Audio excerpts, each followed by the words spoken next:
దానిని ఇవ్వడానికి కొరకై మీరు పిలుచుకున్నారు, అందుకే స్తోత్రములు ప్రభా. మరి మమ్మల్ని అందరినీ కూడా మీ చేతులకు అప్పచెప్పుకున్నాం. మా అందరికి ఇవ్వబడినటువంటి బాధ్యతలు, పరిస్థితులు ప్రభా అన్నీ కూడా నమ్మకంగాను యథార్థంగా ఉంటకు సహాయం ఇచ్చేయండి. ఈ పరిశుద్ధ గ్రంథంలో నా కొరకు మా కొరకు కోటాను కోట్ల సత్యాలు వ్రాయించి ఉంచారు. అవి ఎప్పుడు అవసరమో, ఎంత అవసరమో, ఏది అవసరమో అదే మీరు మాకు ఇచ్చి మహిమ పొందండి. లూకా 12:12, నిర్గమ 4:12 ప్రకారం మీరే మాతో మాట్లాడి మహిమ పొందుకోమని మమ్మల్ని మీ చేతులు చెప్పుకుంటూ ఇంకా ప్రయాణమై వస్తున్నటువంటి బిడ్డలు కూడా జ్ఞాపకం చేసుకోండి. ముందుగా తీసుకొచ్చిన ప్రియులు బట్టి కూడా స్తోత్రాలు, సహాయం చేయండి. మా చుట్టూ పరిశుద్ధ దూతల యొక్క అగ్ని జ్వాలలు సమృద్ధిగా ఉండగలిగినట్లుగా సహాయం ఇచ్చేయండి. ఈ సమయము మీది, మేము మీ వారము, ఈ వాక్యము మీది కనుక అంతా మీదే ప్రభా. మీరు మాకిచ్చిన దానిని మేము సంతృప్తిగా తీసుకొని ఆనందించుటకు సహాయం చేయమని యేసు ప్రభు నామములో ప్రార్థిస్తున్నాం తండ్రి, ఆమేన్. పరిశుద్ధ గ్రంథంలో చాలా విషయాలు ప్రభు మనము భూమి మీదకి రాకముందే వ్రాయించి పెట్టారు. ఆ మాటల్లో కొన్ని మాటలు మనం ఇక్కడ చదువుకున్నాం. లూకా సువార్త 16వ అధ్యాయంలో లాజరు గారు, ధనవంతుడు వీరి యొక్క ఇది కూడా సండే స్కూల్లోనే నేర్చుకున్నాం. కథ సండే స్కూల్లో కథ వాక్యాలు గాను, సండే స్కూల్లో ఇదేదో కథగాను టీచర్స్ చెప్తూ ఉంటారు. ఇది కథ కాదు, ఇది ప్రభు చెప్పినటువంటి ఒక గొప్ప మాటలు. ఉండెను అన్నాడు. ఏమంట? ఉండెను అంటే ఉన్నాడు, ఏదో జరిగింది. ఇది జరిగిన సంఘటన చెప్తా ఉన్నాడు. ఎప్పుడు జరిగిందో అనేది మనకు తెలియదు, కానీ మోషేయు ప్రవక్తలు అక్కడ ఉన్నారు అంటే అర్థం ఏంటంటే ఇది మోషే కాలంలోనే జరిగి ఉండాలి. సో అప్పటి కాలంలోనే ప్రభు కొన్ని విషయాలు ఇక్కడ మనకి జ్ఞాపకం చేస్తా ఉన్నాడు. ఏమని చెప్తున్నాడు? ధనవంతుడు ఒకడు ఉండెను, రెండవది దరిద్రుడు ఒకడు ఉండెను. అంటే వాళ్ళు ఉన్నారు, అప్పుడు ఉన్నవారి గురించి వాళ్ళ జీవితాల గురించి చెప్తున్నాడు ప్రభు. అది ఒకసారి వివరించి మనకు చెప్తా ఉన్నాడు ఈరోజు కూడా. సో ఈరోజు మనం నేర్చుకోవాల్సినటువంటి విషయాలు ఏమంటే, లాజరు గారి యొక్క, ధనవంతుడి యొక్క జీవిత విషయాన్ని గమనించుకుంటూ ఒక గొప్ప విషయాన్ని ఈవేళ జ్ఞాపకం చేసుకుందాం. అబ్రహాము గారు ఒక మాట అన్నారు. ఆ మాటను బట్టి ప్రభువును మనం జ్ఞాపకం చేసుకుందాం. ఏమిటి ఆ మాట అంటే 26వ వచనం. అంతేకాక ఇక్కడ నుండి మీ యొద్దకు దాటగోరు వారు దాటి భోజాలకుండునట్లును, రెండవది అక్కడి వారు మా యొద్దకు దాటి రాజాలకుండునట్లును మాకును మీకును మధ్య మహా అగాధము ఉంచబడి ఉన్నది అని చెప్పాడు. ఒక గొప్ప విషయం ఈరోజు జ్ఞాపకం చేసుకుందాం. మాకును మీకును మధ్యలో ఏముంది? అగాధము. ఈరోజు ఒక అగాధాల గురించి నేర్చుకొని మన జీవితంలో ఏమిటి అగాధం అనేది ఒకసారి జ్ఞాపకం చేసుకుందాం. అగాధము అంటే అర్థం ఏంటి? దాని యొక్క పొడవు, వెడల్పు, లోతు ఎవరికి తెలియదు. అంటే అది దానికి ఏమని పేరంటే సహజమైన అగాధము. ఏం అగాధం అది? అంటే సహజమైన అగాధాలు మీరు ఒక్కసారి ఏమది మనకి దగ్గరలో కొండ పైన బొర్ర దేవ్స్ అని, అదే ఇంకా పోకముందు ఏదో ఉంటుంది అక్కడ పోయి ఏం కొండలు, ఏం ఊరది? అరుగు. అది ఎక్కడికో పోనీ అరుగు పోయింది, లేదా అస్సాం, నాగల్ని ఎక్కడికి పోయింది, ఒక పైకి వెళ్ళి పీక్ ఏరియాకి వెళ్ళిపోండి. వెళ్ళి అక్కడి నుంచి కనుక చూస్తే ఎంత పెద్ద అగాధమో. అగాధాలు ఉన్నాయి, అది సహజమైన అగాధాలు. పిల్లలు కూర్చోండి. ఇదేంటిది? సహజమైన అగాధాలు. ఈ రెండు అగాధము మనము సృష్టించుకున్న లేదా నిర్మించుకున్న అగాధము. ఏమిటి? మనం ఎప్పుడు సృష్టించుకున్నాం? అసలు మనకు అగాధాలు ఉన్నాయా అంటే పరిశుద్ధ గ్రంథంలో ప్రభు బయలుపరుస్తున్నటువంటిది ఏంటంటే, మీరు మా దగ్గరికి రాకుండా, మేము మీ దగ్గరికి రాకుండా మీకును మాకును మధ్యలో అగాధము ఉంచబడి ఉన్నది. మామూలుగా అదేంటగా మహా అగాధము ఉంచబడి ఉన్నది. మహా అగాధము మీకు మాకు. ఒకటి గుర్తుపెట్టుకోండి, అక్కడికి వెళ్ళిన తర్వాత ఆ అగాధము చూస్తాము ఖచ్చితంగా. కానీ భూమి మీద ఉన్నప్పుడే మనుషులు ఒకరికి ఒకరు అగాధాలు సృష్టించుకుంటారు. గుర్తుపెట్టుకోండి. భూమి మీద ఉన్నప్పుడే, జీవిస్తున్నప్పుడే కొన్ని రకాలైన అగాధాలు, ఎలాగంటే భార్యకి భర్తకి మధ్య పెద్ద అగాధం ఉంటుంది. అది ఎవరు పూడ్చలేదు. తల్లిదండ్రులకు పిల్లలకు పెద్ద అగాధాలు, బంధువులకు మధ్య పెద్ద అగాధాలు. ఎంత అగాధం అంటే, బ్రదర్, ఆమెకి నాకు చాలా కాలమైన గొడవలు అయింది, నేను మాట్లాడు, నాకు ఆమెకి మధ్య చాలా అగాధం ఉంది. ఎంత అగాధం అంటే చెప్పలేనంత. ఎవరికి? అక్కడికి వెళ్ళిన తర్వాత అగాధం చూడొద్దండి మనం. ఆ అగాధము ఎలా ఉంటుందని తర్వాత సంగతి. కానీ ఈ భూమి మీద ఉన్నప్పుడే అగాధాలను సృష్టించుకుంటూ ఉంటాం. మనుషులకి మధ్య అగాధాలు, మనుషులకి మధ్య ఎంత అగాధం అంటే, అక్కడికి వెళ్ళి చూసి ఆ మహాగాధం ఉంది, అయ్యో బాబు నేను అక్కడికి పోలేను, వాళ్ళు ఇక్కడికి రాలేరు, కాబట్టి నేను అక్కడికి వెళ్ళిన తర్వాత ఆ మహా అగాధము చూడకుండా ఉండాలి అంటే ఈ భూమి మీద మన ఇరువురి మధ్య అగాధాలు ఉండకూడదు. ఎవరికైతే అగాధాలు ఉంటాయో ఆ అగాధం తప్పకుండా చూడాల్సిందే. అందుకని అన్నాడు, భూమి మీద ఉన్నప్పుడు నువ్వు చూడండి. ఒక మాట చదువుకుందాం.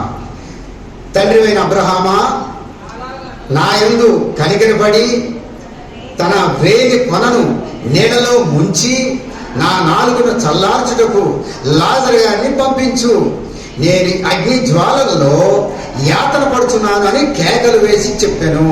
అందుకు అబ్రహాం గారు ఇట్లా అంటున్నారు, కుమారుడా అంటే ఈయన కూడా ఆయనకి అబ్రహాం గారికి కుమారుడే, అంటే సంతానమే, అబ్రహాం యొక్క సంతానమే.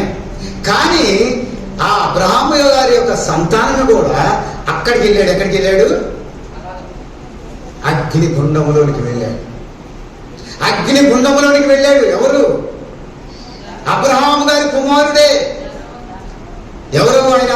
చాలా ధనవంతుడు. పేరు లేదు.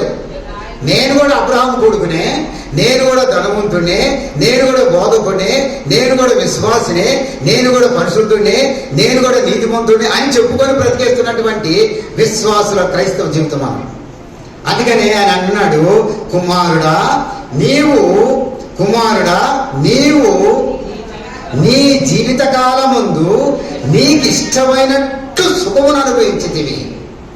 అలాగనే లాజరు కష్టమును అనుభవించను. ఇద్దరు అనుభవించారు. ఆయన అనుభవించింది కష్టము, ఈయన అనుభవించింది సుఖము. అంటే సుఖ దుఃఖాలు, కష్ట నష్టాలు అందరూ అనుభవిస్తారు. ఏదో స్పెషల్గా ఒక గ్రూపు, ఒక ఊరు, ఒక దేశం వారని కాదు. కష్టాలు, సుఖాలు, కష్ట నష్టాలు, ఇష్టాలు ఇష్టం వచ్చినట్టుగా జీవిస్తాలు ఉంటానే ఉంటాయి.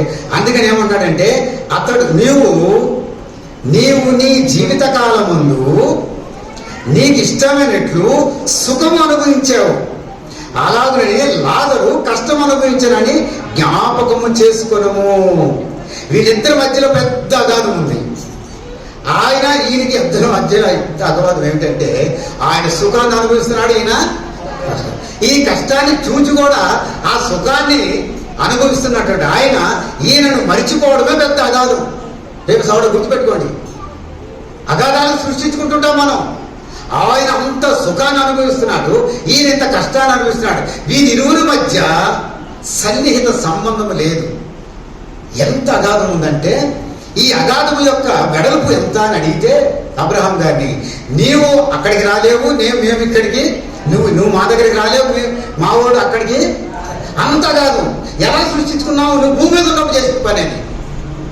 భూమి మీదే మనం ఏం చేసుకుంటున్నాము? అగాధాలను సృష్టించుకుంటా ఉన్నాం. భార్యాభర్తల మధ్య, అన్నదమ్ముల మధ్య, కుటుంబాల మధ్య, బంధువుల మధ్య, ఇరుపురు వారి మధ్య, అధికారుల మధ్య, స్నేహితుల మధ్య అగాధాలు సృష్టించుకొని ఇష్టానుసారం అక్కడికి వెళ్ళిన తర్వాత ఈ అగాధం ఒకవేళ 3 అడుగులే దూరంగా ఉండొచ్చు, లేకపోతే ఒక 5 అడుగులు దూరం ఉండొచ్చు. కానీ ఆ అగాధాన్ని కొలవనే. ఆ అగాధం ఇక శాశ్వతమైనటువంటిది. అక్కడికి వెళ్ళిన తర్వాత మరలా మారు మనసు పొందుదాము అంటే అక్కడ వాక్యం చెప్పేవాళ్ళు ఉండరు. యేసు ప్రభువా నీ కొరకు నేను జీవిస్తానని చెప్పితే అది జరిగే పని కాదు. అక్కడికి ఒక్కసారి వెళ్ళిపోయిన తర్వాత అగాధాన్ని పూడ్చుకోవడానికి నాకు సహాయం చేయి, మళ్ళీ నేను ఒకసారి వెళతాను అంటే కుదరదు. అందుకనే ఈ భూమి మీద ఉంటుండగానే, ఈ శరీరంలో ఉంటుండగానే ఆ అగాధాన్ని ఏం చేసుకోవాలి? మనం తప్పించుకోవాలి, లేదా ఆ నరక యాతనను తప్పించుకోవాలి. అందుకనే వెళ్ళేటువంటి స్థలాలు ఈ భూమి మీద ఉన్నప్పుడే మనం చేసుకోవాలి. ఉదాహరణకి మనం వెళ్ళేటువంటి ఊరు ముందుగానే చెప్పి టికెట్ బుక్ చేసేటప్పుడు ముందుగానే ఏమిటి నేను ఆ రోజు వస్తాను కానీ అప్పుడప్పుడు అర్జెంట్గా నాకు చెప్తారా ఏ ఊరు వెళ్తారా అంటే ఒప్పుకుంటారా? రైల్వే స్టేషన్కి పోయావు, టికెట్కి ఆయన ఏం చేశాడు? ఒక ఫామ్ ఇచ్చాడు. ఫామ్లో ఎంతమంది వెళ్తారు, ఏజ్ గ్రూప్ ఏంటి, ఫిమేలా మేలా, తర్వాత ఏజ్ అంటే సీనియర్ సిటిజనా, ఇవన్నీ రాసి ఎక్కడి నుంచి ఎక్కడికి వెళ్తావు, ఎక్కడి నుంచి ఎన్ని కిలోమీటర్లు రాయనక్కల, నువ్వు ఏ ఊరు వెళ్తావు అది రాస్తే చాలు. ఎక్కడి నుంచి వెళ్తావు? ఒకవేళ ఇక్కడ ఈ ఊరిలో ఉండి కూడా నువ్వు శ్రీకాకుళం నుంచి కూడా వెళ్తానని చెప్పచ్చు. ఎందుకంటే ఆవేళ అక్కడ పని ఉంది కాబట్టి ఈ ఊరు వదిలిపెట్టి అక్కడికి వెళ్ళి కూడా మన ఇష్టం, అది it is in our control.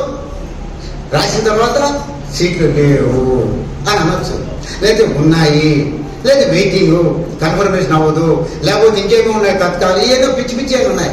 కానీ నిత్య రాజ్యాన్ని సంపాదించుకోవడానికి అంత నీ మీద నా మీద ఆధారపడింది. బేసిక్ ఆన్ అవర్ యాక్టివిటీస్ మన జీవితంలో చేసి, అందుకనే నీ జీవితకాలం అంతయు సుఖమును అనుభవించావు, నీకు ఇష్టం వచ్చినట్టు సుఖం అనుభవించావు. అలాగనే అతడు కూడా తన జీవితకాలం అంతయు కష్టమును అనుభవించాడు. కానీ రెండు ఒకసారి నువ్వు జ్ఞాపకం చేసుకో. ఒకసారి అంటే అక్కడికి వెళ్ళిన తర్వాత ఏమొస్తుందంట? జ్ఞాపకం. ఊరు ఇతను మా ఇంటి ముందు రోడ్డు పక్కన నేను పడేసినటువంటి ముక్కలు తిన్నవాడు. అక్కడ గుర్తు తెచ్చుకుంటున్నాడు. అరే ఎట్లా జరిగింది ఇది? అసలు వెళ్ళాల్సింది నేను కదా ఆ స్థలంలోకి. నీ డబ్బుని అక్కడ తీసుకెళ్తావు, నీ గొప్పతనం అక్కడ తీసుకెళ్తావు, నీ పేరు ప్రతిష్టతో తీసుకెళ్ళవు అక్కడికి. నీవు చేసిన కార్యాలను బట్టే నీ రాజ్యములో నీకు భాగం. అందుకే నేను చాలా చక్కగా ఆలోచించి ప్రభు చెప్తున్నాడు, అబ్రహాం గారి ద్వారా చెప్పిస్తున్నాడు. అబ్రహాం గారు అన్నాడు, నీవు నీ జీవితకాలం అంతయు నీకు ఇష్టమైనట్టు సుఖం అనుభవించావు. అలాగనే లాజరు కష్టమును అనుభవించాను. ఇది నువ్వు జ్ఞాపకం చేసుకో బాబు అన్నాడు. అవును నాకు తెలుసు, నువ్వేం ఎప్పుడేం చెప్పనక్కర్లేదు, నాకు బోధించక్కర్లా, ఆల్రెడీ నాకు బాగా అర్థమైపోయింది. సరే నేను ఎట్లా వచ్చేసాను, ఇంకా నాకు ఎంతమంది ఉన్నారు? ఇంకా అంటే మొత్తం ఎంతమంది అన్నదమ్ములు? 6 అన్నదమ్ములు. అక్కడికి వెళ్ళిన తర్వాత అయ్యా నేను ఈ స్థలానికి బుద్ధి లేక వచ్చాను, వాళ్ళు మాత్రం ఇక్కడికి రాకుండా ఉండాలంటే ఇక్కడి నుంచి లాజరు గారిని అక్కడికి పంపించు. అప్పుడు ప్రభు ఏమన్నాడు? అబ్రహాం గారు ఏమన్నారు? మోషేయు ప్రవక్తలను అక్కడ ఉన్నారు, వారి మాట వినవలనని నేను కోరుతున్నాను. ఇప్పుడు ఇది ఎవరు చెప్పరండి, సువార్త లేవు. ఇంకా ఒక్కసారి వెళ్ళిపోతే మరి మారు మనసు, పాపక్షమాపణ, పశ్చాత్తాపం, కొత్త డ్రెస్ వేసుకుంటాను, కొత్తగా బతుకుతాను, మళ్ళీ బాప్తిసం తీసుకుంటాను అయిపోయిన తర్వాత నువ్వు ఎన్ని చేసినా అది చల్లవు. వన్స్ మనం ఈ లోకాన్ని విడిచామంటే ఇక మరి ఏమి చేయడానికి మన చేత కాదు. ఒకవేళ ఇక్కడ ఉంటే కొట్టనన్నా కొట్టగలము, తిట్టనన్నా తిట్టగలము, ఈడ్చి చంపేయగలము, ఏమైనా చేయగలము, మనకి ఏది ఇష్టమో చేసేయగలము. కానీ అక్కడికి వెళితే నీ ఇష్టము పనికి రాదు. ఇంకా you can't do anything on your own. నువ్వేం చేయలేవు. అక్కడ చేయాల్సినంత ఒకటే. ఏం చేస్తావు తెలిసిన? అయ్యో ఏమంటే చూద్దాం ఒక్కసారి 27 వచ్చిన. అప్పుడు పాతాళములో బాధపడుచు కన్నులెత్తి దూరము నుండి అబ్రహామును అతని రొమ్మును ఆనుకుని లాజరును చూచి, తండ్రి అయిన అబ్రహామా, నా యందు కనికరపడి తన వ్రేలి కొనను నీళ్ళలో ముంచి నా నాలుగును చల్లార్చుటకు లాజరును పంపుము, నేను ఈ అగ్ని జ్వాలలో యాతన పడుతున్నానని కేకలు తెచ్చి చెప్పాను. అమ్మ బాబో, ఈ మాట మనం వినకూడదండి. దాని కొరకు యేసుప్రభు నమ్మాం, అందువరకే ప్రభు యొక్క రక్తం చేత కడగొట్టాం. ఆ పాతాళమును తప్పించుకునేటప్పుడు, ఆ భయంకరమైన శిక్షను తప్పించుకోవడానికి వరకే యేసుక్రీస్తు ప్రభు మనం అంగీకరించింది. దీనిని పొందగోరుచున్నావా?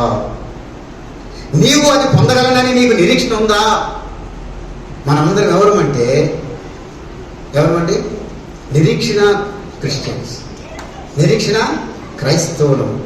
ఏమిటి మీ నిరీక్షణ అంటే, నేను ఆ యాతనలో ఉండను, నేను నా ప్రభుతో కూడా సదాకాలము ఉంటాను, అది నా నిరీక్షణ. క్రైస్తవులకి నిరీక్షణ తక్కువగా ఉంది. అంటే లేదని చెప్పడం కాదు, ఎంత ఉందంటే పర్సెంటేజ్ చాలా తక్కువగా ఉంది. సర్లేని కాలం చూసుకుందని ఆ రోజు ప్రభు ఎట్ట చేస్తాడు, రెడీ చేద్దాం అంటే ఎట్ట చేస్తాడు, రెడీ చేస్తావా? నీవు భూమి మీద నీకు ఇష్టమొచ్చినట్టుగా చేసావు. ఇక్కడ నీకు ఇష్టమైతే చేయడం లేదు, అది యాత్ర పడాల్సిందే. ఎంతకాలం పడాలి అనేది అది దేవుడు నిర్ణయించినటువంటి టైం. అందుకని అసలు వెళ్ళకుండా ఉండడమే మంచిది కదా. మనం ఆ స్థలాన్ని వెళ్ళకూడదు, ఆ స్థలాన్ని చూడకూడదు. ఎక్కడ ఉండాలంటే అబ్రహాం గారి రొమ్మున ఆనుకొని ఉండాలి. ఎవరు అక్కడ ఉండగలరు అంటే క్రీస్తు ప్రభువును వెంబడించిన వారు మాత్రమే, పరిశుద్ధతను, నీతిని, యథార్థతను వెంబడించిన వారు మాత్రమే, పాప క్షమాపణ పొందిన వారు మాత్రమే, బాప్తిస్మ సాక్ష్యము ఇచ్చిన వారు. ఇవన్నీ కొన్ని కేటగిరీస్ ఉన్నాయి. అంటే ప్రభువును వెంబడించినటువంటి వారు, లోకాన్ని వెంబడించి లోక భోగాలను అనుభవించిన వారు మాత్రము నిత్యరాజ్యాన్ని స్వతంత్రించుకోరు. ఇది ఖచ్చితమైనది. ఈ విషయాన్ని జ్ఞాపకం చేసుకున్నాం ఈ రాత్రి. ఎందుకు మనం భూమి మీద బ్రతుకుతున్నాం?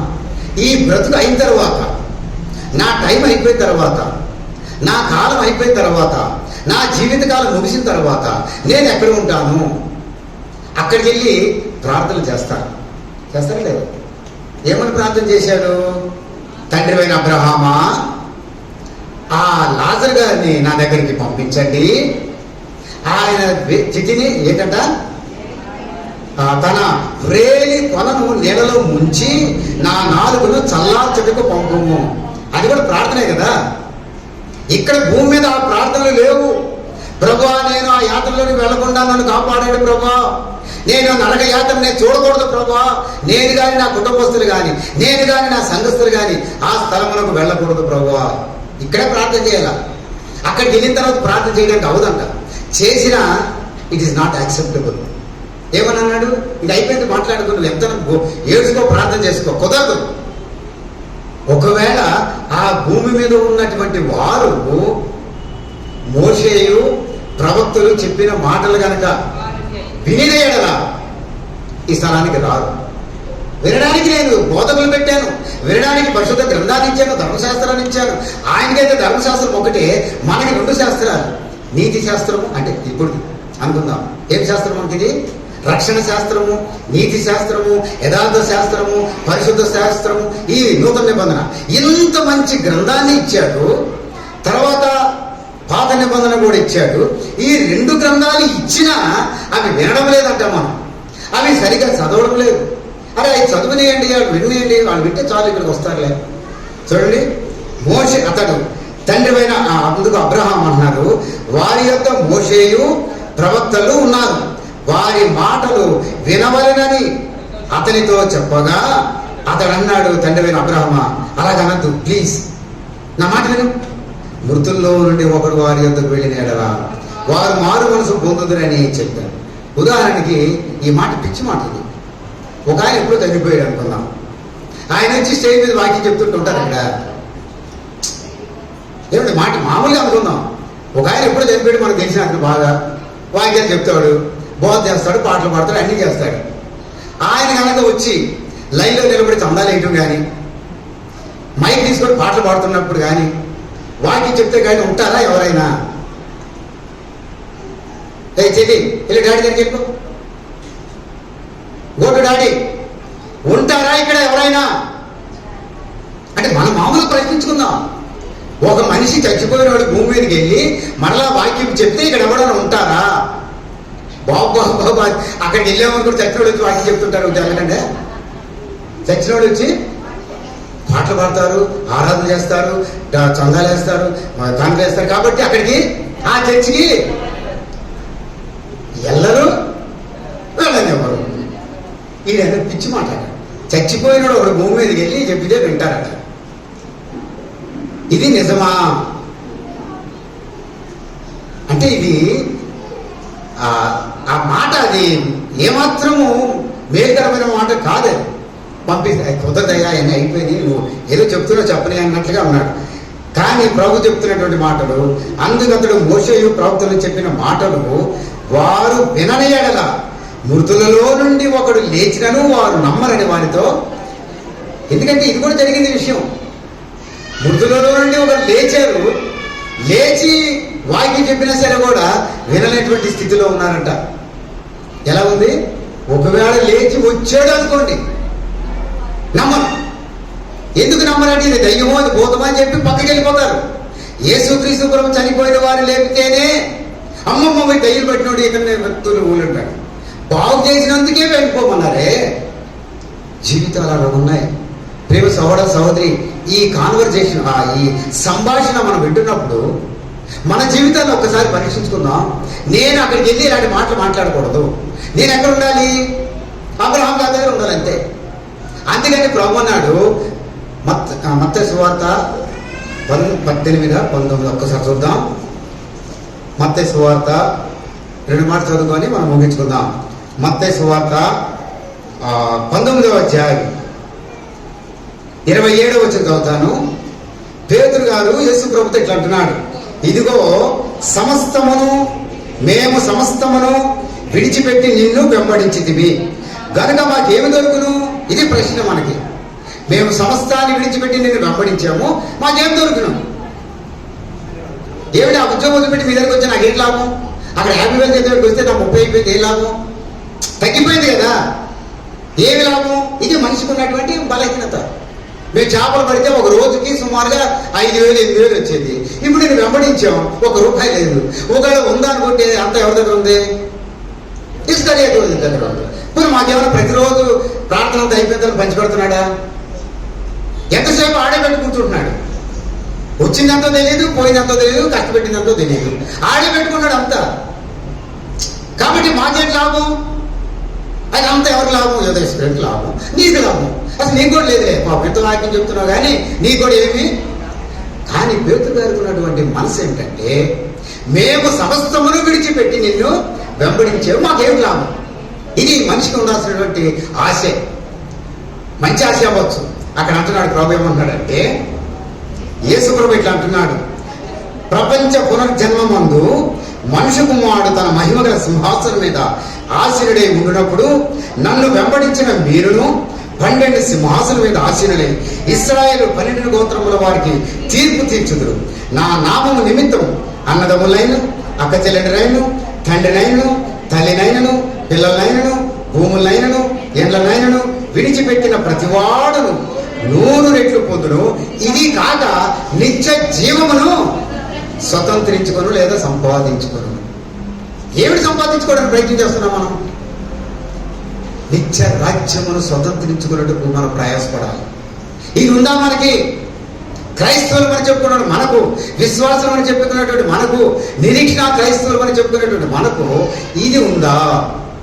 ప్రయారిటీస్ ఇక్కడ విడిచిపెట్టడం అంటే 2 ప్రయారిటీస్. అందుకనే ఏది ముందు ఏది వెనక పెట్టుకుంటున్నాం. మీరు ఎప్పుడైనా ఒక డయాగ్రామ్ వేసుకోండి, 4 భాగాలు వేసుకోండి, రౌండ్ చుట్టి 1, 2, 3, 4. First priority, second priority, third priority, fourth priority. ఎవరికి ప్రాధాన్యత ఫస్ట్ ఇవ్వాలి? 2 ఎవరు, 3 ఎవరు, 4 ఎవరు? తర్వాత టైమింగ్లో ఫస్ట్ టైం ఎవరికి, సెకండ్ టైం ఎవరికి, థర్డ్ టైంకి, ఫోర్త్ టైం ఎవరికి? ఇది చాలాసార్లు సంఘాలలో కానీ పెద్ద పెద్ద ఆఫీసులో కానీ ఇవ్వకపోవడం వల్ల వచ్చేటువంటి నష్టాలు ఎక్కువ ఉన్నాయి. ప్రయారిటీస్ ముందు ఎవరికి ఇవ్వాలి? కలెక్టర్ గారికి ఇవ్వాలి. పొరపాటు ఆయన చేసి 2 పెట్టారు. ఏమైపోతుంది అక్కడ? ప్రోటోకాల్ మెయింటైన్ చేయకపోతే ఏముంటా చూడండి. ఆ రోజు దెబ్బలాట్లు సంఘాల్లో కూడా ఫస్ట్ ఎవరు చేయాలని కూడా రాదు. మామూలు మీ ఉద్దేశం ఫస్ట్ ప్రయారిటీ అని. ఆ ప్రయారిటీ వాళ్ళకి ఎవరికన్నా పొరపాటుని ఇచ్చామనుకోండి, చూడు ప్రయారిటీస్ని కూడా మనం ఏం చేస్తుంటామంటే బాగా చేసుకుంటుంటాం.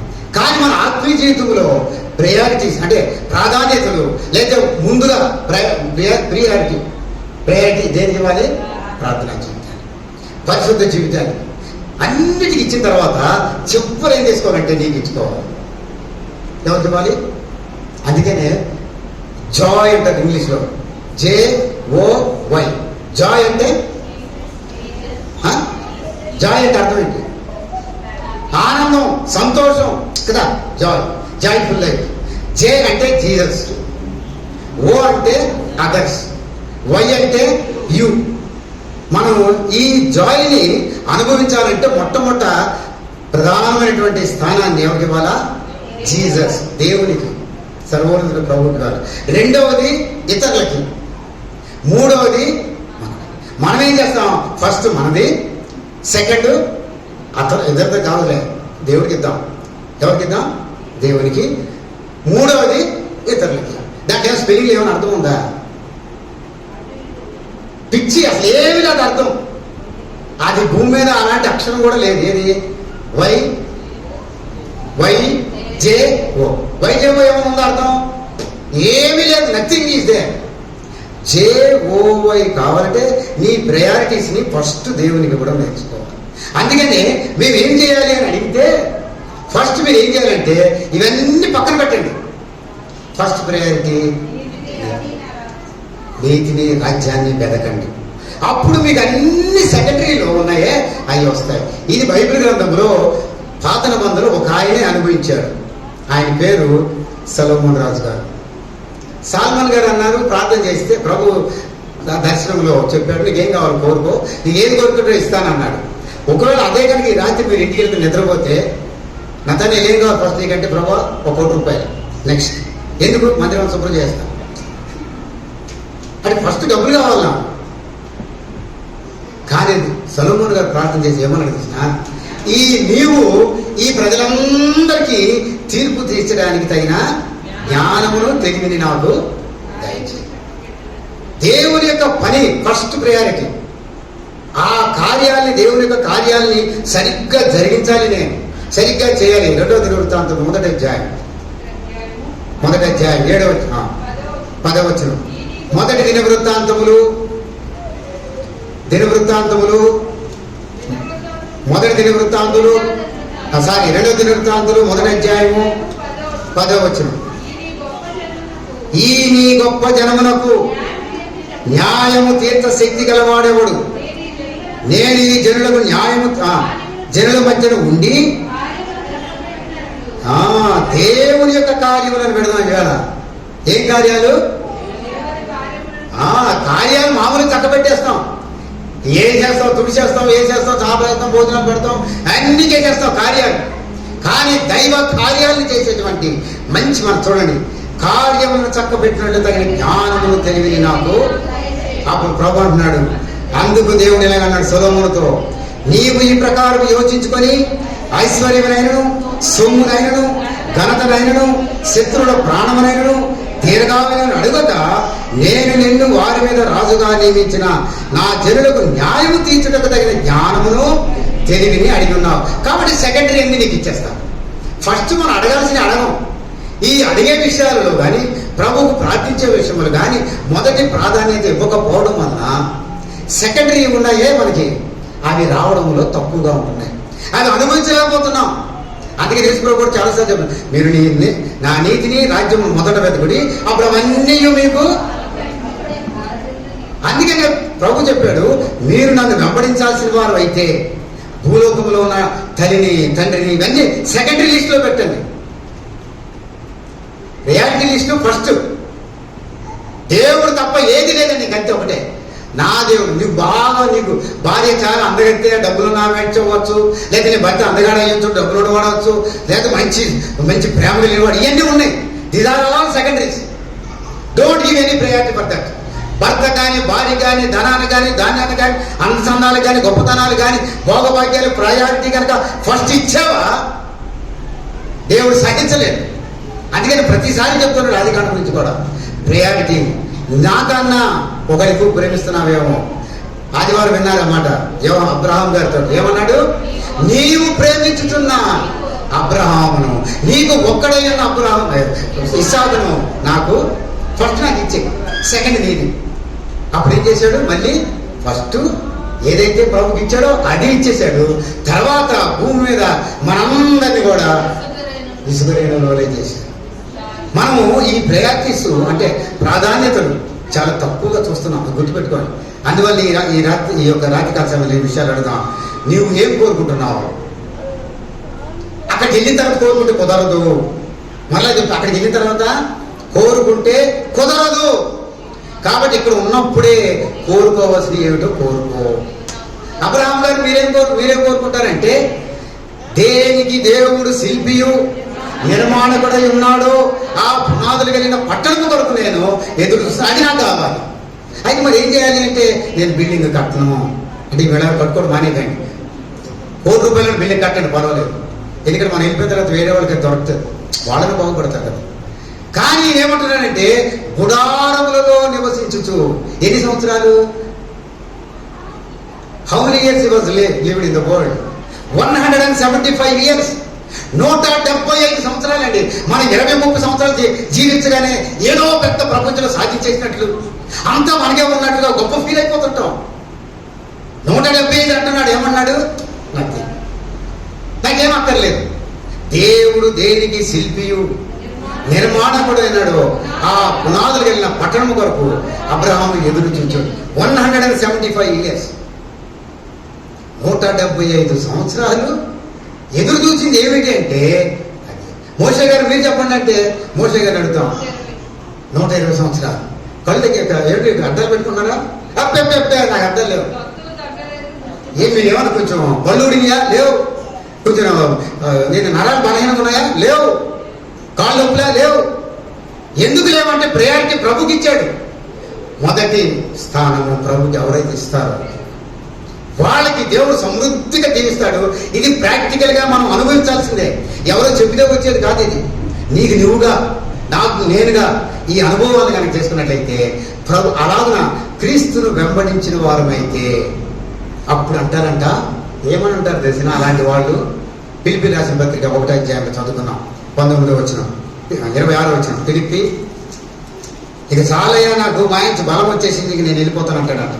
ఫిలిప్పీ రాసిన పత్రిక 1వ అధ్యాయం 20వ వచనం. నేను మిగుల అపేక్షించుచు నిరీక్షించుచున్న ప్రకారముగా మీ ప్రార్థన వల్లను యేసుక్రీస్తు యొక్క ఆత్మ నాకు సమృద్ధిగా కలుగుట వల్లను ఆ ప్రకటన నాకు రక్షణార్థముగా పరిణమించుటని నేను ఎరుగును. నా మట్టుకైతే బ్రతుకుట క్రీస్తే, చావైతే లాభం. ఆయనను శరీరముతో నేను జీవించుటయే నాకున్న పనికి ఫలసాధనమైన ఎడల నేనేం కోరుకుంటున్నా నాకు తోచడం లేదు. ఈ రెండింటి మధ్యలో ఇరుగులు పడి ఉన్నాను. నేను వెడలిపోయి క్రీస్తుతో కూడా ఉండవాలని నాకు ఆశ కలిగి ఉన్నది, లేదా నిరీక్షణ కలిగి ఉంది. అది నాకు అంటే క్రైస్తవ జీవితం ఎలా తయారైపోవాలంటే, నేను ఎవ్రీథింగ్ వాజ్ ప్రిపేర్డ్, నేను ఇంకా సంపూర్ణంగా సిద్ధపడి ఉన్నాను. ఇక నన్ను తీసుకో ప్రభా, నువ్వు నన్ను ఎప్పుడు వస్తే నేను నీతో కూడా ఎత్తపడాలి ప్రభా. ఒకటి అదైతే తీసుకోమని ఎవరు అడుగుతారా? ప్రభా నీకు 100 స్తోత్రాలు, ఆయన రాత్రి పడుకుని తెల్లవారు నేను అనుకోడు ప్రభా ఇచ్చేది ప్రభా. ఏ వ్యక్తిని ప్రార్థన పడుతుంటాడండి? ప్రభా నీకు 100 స్తోత్రాలు, తెల్లవారితే నేను వాళ్ళని కలవాలి, వాళ్ళతో మాట్లాడాలి, ఇంటర్వ్యూస్ ఉన్నాయి, లేదా వాళ్ళకి అయ్యి ఉన్నాయి, నాకు ఇల్లు ఉన్నాయి, వాళ్ళు కలవాలి ప్రభా, నాకు ఆరోగ్యం ఇచ్చి బలం ఇచ్చి రేపు వెళ్ళేటట్టుగా సహాయం చేయండి ప్రభా పనికి. అది మన ప్రార్థనలు. కానీ ప్రిపేర్డ్ అయినటువంటి ఆయన అంటున్నాడు, నేను వెడలిపోయి క్రీస్తుతో కూడా ఉండడం నాకు మేలు. It is the good thing for me. మేలు అంటే చాలా మంచిది, మరి మేలు. నాట్ ఓన్లీ మేలు, మరి మేలు, ఇంకా ఎక్కువ మేలు. ఎందుకంటే నాకు నా ప్రక్కన ఉన్నటువంటి విశ్వాసులకు అగాధం లేదు, ఏమి లేదు. కాబట్టి అక్కడ నేను అగాధం చూడను, ఇక్కడ అగాధం నాకు జాగ్రత్త. ఈ రాత్రి గుర్తుపెట్టుకున్నాం, నీకు నీ తోటి వారి బంధువులు కానీ, ఇరువురు వారి కానీ, లేకపోతే నీ యొక్క సొంత రక్త సంబంధులు కానీ ఏమైనా కనుక అగాధం కనుక ఉన్నట్లయితే ఈ అగాధం అలాగే వెళ్ళిపోయి ఇంత పెద్దదవుతుంది. ఏమవుతుంది? అక్కడ పెద్ద అగాధం చూడాలి, ఇక్కడ చిన్న అగాధమే, సరిదిద్దుకోగలిగిన అగాధమే. ఏది? క్షమాపణ అనుభవం కనుక ఉన్నట్లయితే ఆ అగాధం వెంటనే పోతే, కానీ ఇది అలాగే ఉంచుకుంటే ఆ అగాధాన్ని చూడాల్సి వస్తుంది. నీకును మాకును మధ్య పెద్ద మహా అగాధం ఉన్నది. దానిని మనం తప్పించుకోవడానికి కొరకే ప్రభును రక్షణగా అంగీకరించాం. ఇది గుర్తుపెట్టుకుందాం. విశ్వాసమైనటువంటి మనందరికీ ప్రభు ఇచ్చిన వాగ్దానం ఏంటంటే, నన్ను వెంబడించినటువంటి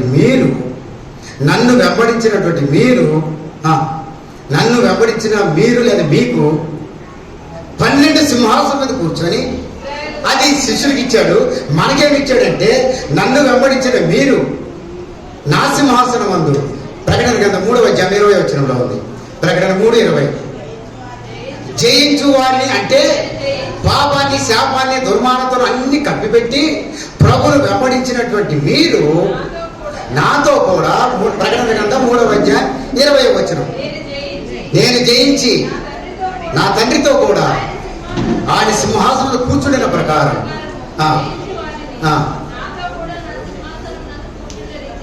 అది. కాబట్టి ఇప్పుడు అగాధం మనకి చూడము, మనకేం అవసరం లేదు. ఎందుకు ఏం చూస్తాం మనం అక్కడ? ప్రభు యొక్క ప్రేమ, ప్రభు యొక్క గొప్పతనము, ఆయన పరిశుద్ధత, ఆయన రాజ్యము, ఆయన యొక్క గొప్ప దేవదూతలందరూ ఆరాధించడము, అది చూస్తాము. వాళ్ళతో పాటు మనం కూడా ఏం చేస్తాము? ఆరాధించడం. అట్లాంటి జీవితానికి పిలిచినటువంటి ప్రభువును నువ్వు ఏమాత్రము కనపరుస్తున్నావు? ఎలాగ నువ్వు జీవిస్తున్నావు?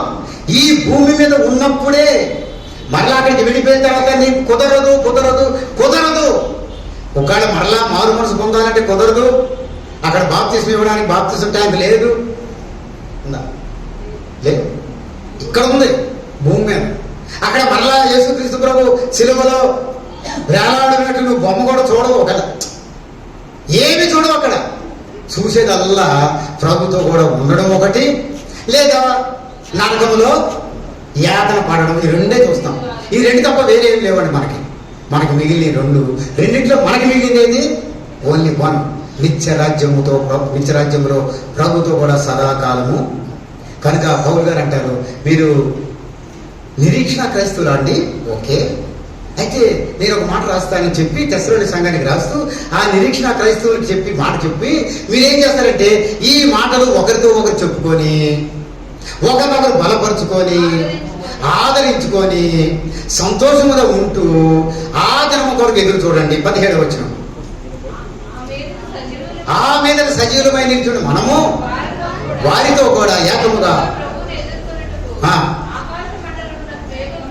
కొనిపోబడదు కాగా మనం సదాకాలము ప్రభువుతో కూడా. దట్ ఈస్ ద క్రిస్టియన్ అంటే.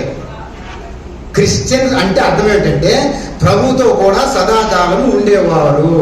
ఎక్కడ? అక్కడ ప్లస్ ఇక్కడ.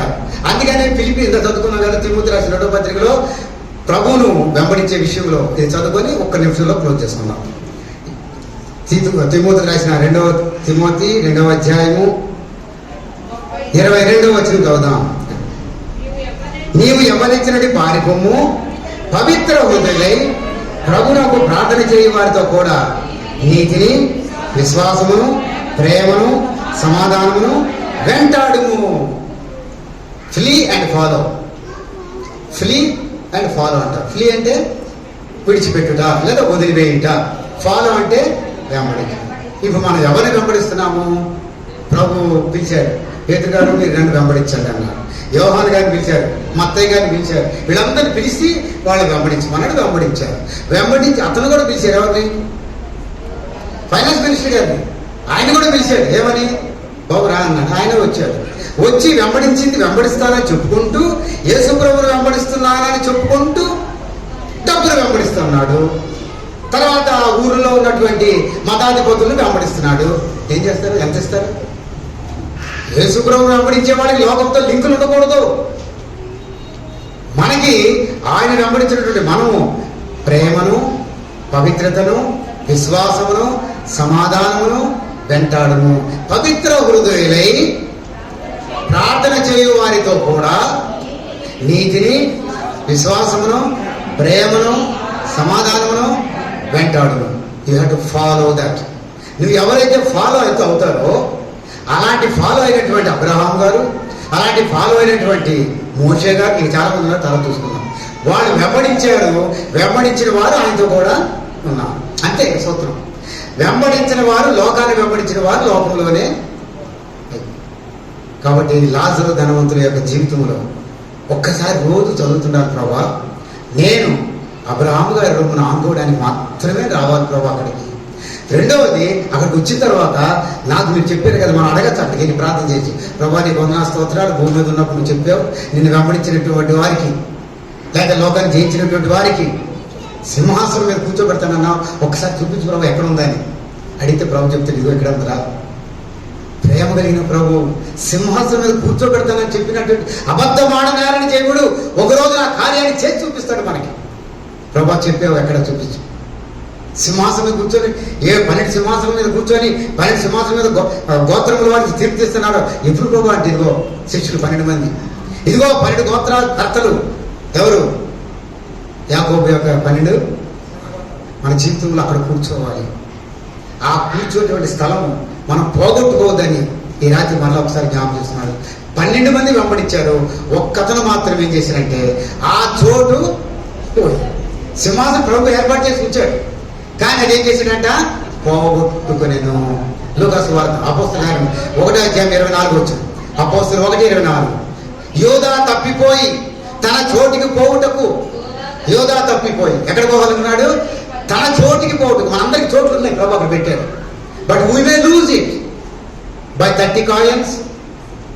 30 వెండి నాణాలు అవ్వచ్చు, 20 అవ్వచ్చు, 10 అవ్వచ్చు, అబద్ధాలు అవ్వచ్చు, మోసం అవ్వచ్చు, నష్టం అవ్వచ్చు, దొంగతనం అవ్వచ్చు, వ్యభిచారం అవ్వచ్చు, పాపం అవ్వచ్చు, ఏదైనా అవ్వచ్చు. You may lose your seat. ఈ పాసిబిలిటీస్ ఉన్నాయి. కాబట్టి దేవుని వందనాలు. అలాగ మనం ఆ రాజ్యమును స్వతంత్రించుకుందరు అని చెప్పాడు. ఏమన్నాడు ఆయన? మీరు రాజ్యమును స్వతంత్రించుకుందరు. మనం స్వతంత్రించుకోవడానికి పిలిచాడు కాబట్టి స్వతంత్రించుకునే వరకు ప్రభు కొరకే మనము జీవిద్దాం. అలాగా మనకన్నా ముందు వెళ్ళినటువంటి వారు వారి జీవిత యాత్రలో ప్రభుకు వారికి ఉన్నటువంటి సంబంధాలను బట్టి ప్రభు వారిని పిలుచుకుని ఆయన దగ్గర కూర్చోబెట్టుకోవడానికి, ప్రభు తనతో కూడా ఉండడానికి వరకు వారిని పిలిచినటువంటి దేవునికి వందనాలు చెల్లిద్దాం. మిగిలినటువంటి మనం ఏం చేసుకోవాలా? పరీక్షించుకొని ప్రభువును వెంబడించదము. అది భలే ఉంటుంది ఆ పాట, వెంబడించదనని. యేసుని వెలుగులు నడిచెదను, రాత్రింబవలయనతో నడిచెదను, వెలుగునిచెదను, వెంబడించెదను, యేసుడే నా చెంతనుండగా నడిచెదని ప్రభు యేసునితో, నడిచెదని ప్రభు. కాబట్టి ఏం చేద్దాం? ఇప్పుడు నడిచేదము, వెంబడించేది. ఎవరిని? చాలా ఉన్నాయి వెంబడించి. ఇష్టం ఏదైనా వెంబడించుకో, ఏదైనా నడుచుకో, ఎవరికి ఏమి లెక్క చెప్పాల్సిన పని లేదు. ప్రభుకి మాత్రం మనము. కాబట్టి ప్రభువును వెంబడిద్దాం. Let us follow our Lord Jesus Christ. ఆయన చెప్పినటువంటి బోధనలు మనం వెంబడిద్దాం.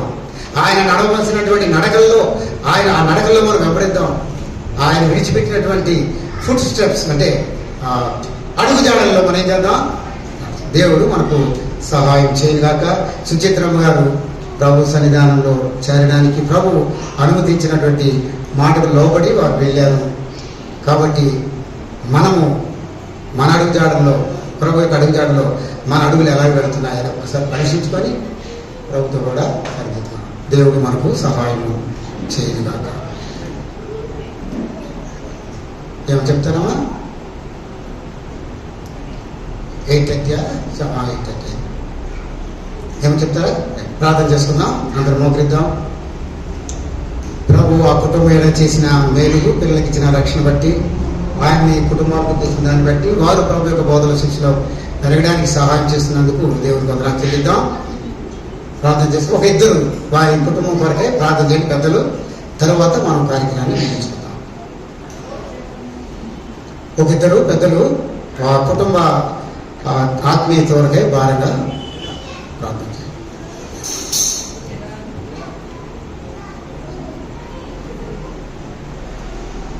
త్వరగా చేద్దాం. టైం